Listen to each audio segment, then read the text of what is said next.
नमस्कार मित्रों। आशा है कि आप सभी लोग अच्छे होंगे। तो आइए अब हम लोग ज्योतिष ज्ञान की चर्चा को आगे बढ़ाते हैं और आज हम चर्चा करते हैं कन्या लग्न और कन्या लग्न में धन योग और धन की स्थिति को आप कैसे मजबूत कर सकते हैं। तो आपके सामने एक कुंडली है। अगर इस कुंडली में आपकी कुंडली में 6 नंबर से शुरू होती है जो कि यहाँ है इस जगह पे, तो आप कन्या लग्न के स्वामी हैं। मतलब आपकी कुंडली कन्या लग्न की है। कन्या लग्न के स्वामी बुध होते हैं और बुध यहाँ पे 2 शुभ ग्रहों के स्वामी हैं, 2 केंद्र ग्रहों के स्वामी हैं। एक दशम भाव के स्वामी हैं जो कि ये है, और एक लग्न भाव के स्वामी हैं। तो आप मान के चलिए कि लग्न की स्थिति अगर आपकी अच्छी है तो आपको काफ़ी फायदा होगा। तो जैसा आप जानते हैं, ये लग्न का भाव हुआ, यहाँ मैंने लिख दिया है, ये धन का भाव होता है, धन वाणी कुटुंब का। ये भाई सहोदर पराक्रम का होता है। ये सुख भाव होता है जिसकी चर्चा हमने कर रखी है। आप अपने लग्न के हिसाब से सुख भाव को फलित कर सकते हैं। ये पंचम भाव होता है विद्या वाणी और बुद्धि का। ये छठा है रोग रिप ऋण शत्रु का। ये भार्या का, पार्टनर का। ये अष्टम भाव है जो मृत्यु का होता है। और ये जो है भाग्य भाव है। ये दशम भाव है जो राजकाज का होता है। ये लाभ स्थान है, ये व्यय का स्थान है। तो आप अब जानिए कि कन्या लग्न में अगर बुध की स्थिति अच्छी है तो आपका धन अच्छा आएगा। वो इसलिए आएगा कि आप अपने प्रयासों से धन को अर्जित करेंगे। और एक अगर कन्या लग्न में अगर बुध जो है लग्न में बैठा हो तो वो भद्र नामक राजयोग बनाता है, या दशम भाव में बैठा हो केंद्र में अपने ही भाव में स्वराशि का होके, तो वो भद्र नाम का राजयोग बनाता है। और ये एक पंच महापुरुष योग है। अगर आपकी कुंडली में बुध यहाँ और यहाँ पे बैठा है और वो स्वग्रही है, दोनों ही उसके घर हैं, कन्या भी उसका घर है, मिथुन भी उसका घर है, तो दोनों ही उसके घर हैं। अगर ऐसा है और अकेला है तो आप मान के चलिए कि आपके पास धन की स्थिति अच्छी रहेगी। दूसरा, अगर आप देखेंगे, बस इसमें यह देखने की ज़रूरत है कि वो शत्रु ग्रहों से दृष्ट ना हो, उसका बल कम ना हो, और उसके वो किसी और जो है पापक ग्रहों के प्रभाव में ना हो। इसके बाद आते हैं धन भाव पे। तो धन भाव पे आया 7 नंबर, तुला राशि। तुला राशि के स्वामी हुए शुक्र।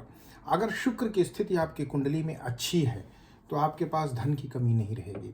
अब शुक्र जो है केंद्र में कहीं भी बैठा हो, यहाँ यहाँ यहाँ यहाँ यहाँ और यहाँ और यहाँ, इन भावों को छोड़ के, ये जो है छठा भाव, ये 8वां भाव, ये 12वां भाव, इनको छोड़ के कहीं भी बैठा हो तो शुक्र आपका अच्छा प्रभाव देगा।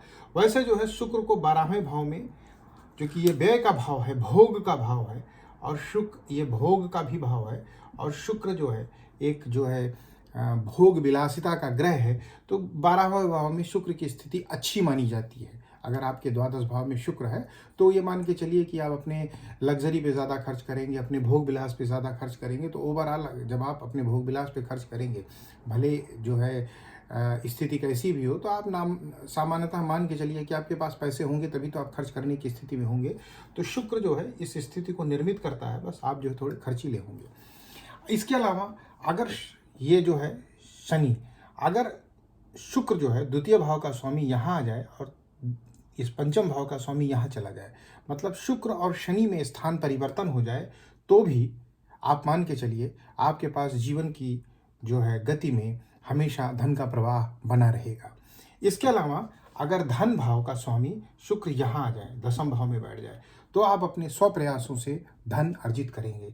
इसके अलावा धन भाव का स्वामी यहाँ पे आ जाए, बुध से युत हो जाए, या बुध यहाँ चला जाए, या तो स्थान परिवर्तन हो जाए बुध से, या बुध के साथ युति हो जाए और वो यहाँ बैठा हो, यहाँ बैठा हो, यहाँ बैठा हो, या जो है यहाँ बैठा हो, तो भी आपकी धन की स्थिति अच्छी रहेगी।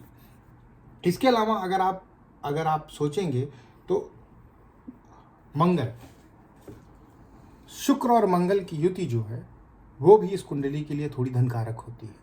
अपने बाहुबल से, अपने प्रयासों से, अपने हार्डवर्क से ऐसा इंसान धन अर्जित करता है। लेकिन सबसे बड़ी चीज़ है कि ये तो धन के योगा योग हो गए, लेकिन सपोज आपको अपनी कुंडली इतना ही पता है कि आप कन्या लग्न की कुंडली है और आपके पास धन के प्रवाह में बार बार बाधा आती है, तो आप उसे कैसे दूर कर सकते हैं। तो देखिए, एक तो आपका लग्न हुआ और एक आपका धन भाव हुआ, इन दोनों को मजबूत करना पड़ेगा। अगर लग्न को आप मजबूत करेंगे तभी तो आपके अंदर एक जो उत्साह आएगा धन कमाने का, आप एनर्जाइज होंगे, और जब आप एनर्जाइज होंगे तभी इस भाव को फलित कर पाएंगे। तो बुध के लिए जो है, जो मैं पूजा बताता हूँ इस लग्न के लिए, वो है दुर्गा जी की। दुर्गा जी की मंत्रों का जाप करिए, दुर्गा सप्तशती का पाठ करिए, आपका बुद्ध जो है अच्छा होता चला जाएगा। इसलिए दुर्गा जी का बताते हैं क्योंकि जो शुक्र है वो जो है दैवीय ग्रह है, उसके जो ईष्ट हैं वो देवी जी हैं, माता जी हैं। तो अगर आप केवल दुर्गा जी की आराधना करेंगे तो ये ग्रह भी और ये लग्न भी दोनों इम्पावर हो जाएंगे। आप जो है एक नियम बना लीजिए कि साल भर में 6 महीने में 2 नवरात्र आते हैं। एक चैत में नवरात्र आता है, एक जो है आपका जो है शरद नवरात्र आता है। दोनों में से दोनों नवरात्र में आप व्रत रहिए। अगर आप अष्टमी का व्रत रख सकते हैं साल भर पूरे तो अष्टमी का व्रत रखिए संकल्पित होके। जे सकाम नर सुनहि जगावहि सुख संपत्ति नाना विधि पावहि, तुलसीदास जी ने कहा है। तो पूरा सकाम हो जाइए, ईश्वर से मांगने में कोई शर्म नहीं होनी चाहिए। जिसने पूरा ब्रह्मांड बनाया उससे मांगिए, मांगने से खुश होता है, कोई दिक्कत नहीं है। तो आप उनसे प्रार्थना करिए कि आपके जीवन में धन दें, आपके जीवन में जो है संपत्ति दें, चल अचल संपत्ति दें, आपके जीवन में जो है वैभव दें, आपके जीवन में ऐश्वर्य दें। आप उनसे प्रार्थना करिए। और अगर अष्टमी का व्रत रह पाएँ और इसी प्रार्थना और कामना के साथ, तो आपके जीवन में जो है धन आता रहेगा। इसके अलावा अगर आप शक्तिपीठों के दर्शन कर सकें, जैसे कि आप नॉर्थ में आएंगे तो वैष्णो देवी हैं, नैना देवी हैं, चंडी देवी हैं, ज्वाला देवी हैं।